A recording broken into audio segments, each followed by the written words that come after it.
There's a simple reverse psychology hack to get more comfortable with sales.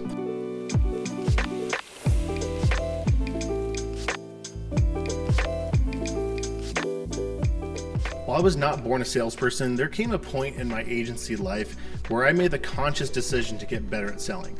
Now, I saw it as this necessary step in creating a business that could actually run without me.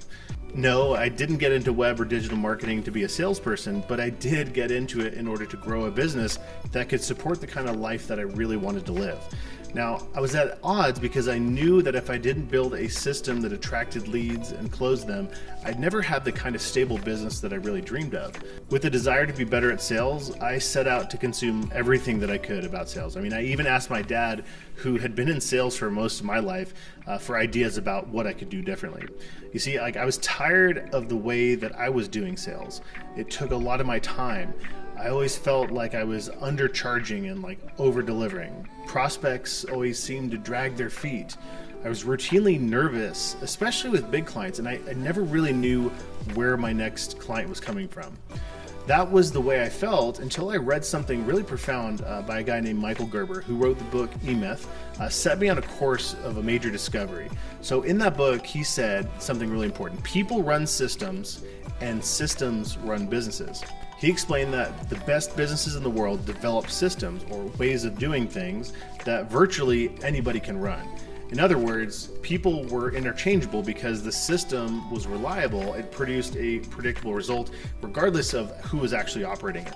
So I was starting to see how this would work in a factory or even when it came to systems for delivering websites and digital marketing. But the big question that I had was, could a system like this work for sales? Could I design a system like one in a factory where no matter who used it, it actually worked? So here was my thinking about this sales system I wanted to create.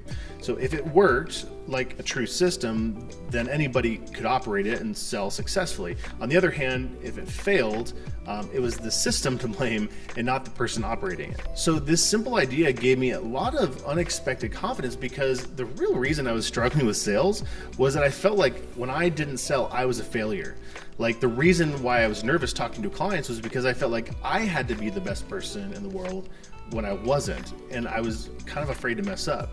But if I had a system that I didn't have to be an expert salesperson because it was the system doing the selling and I was just the guy operating it, then I felt so much different. It was a subtle shift in thinking, but I can't tell you how much of a major impact it's had on my relationship to my agency and to sales. Operating a small agency can feel so personal.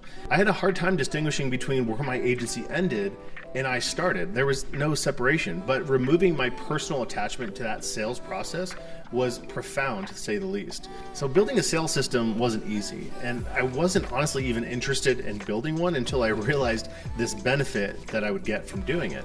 And that's why today in our agency and a lot of the agencies in the community that we coach that use this same sales process, they can confidently say that people run sales systems and sales systems sell for their agency.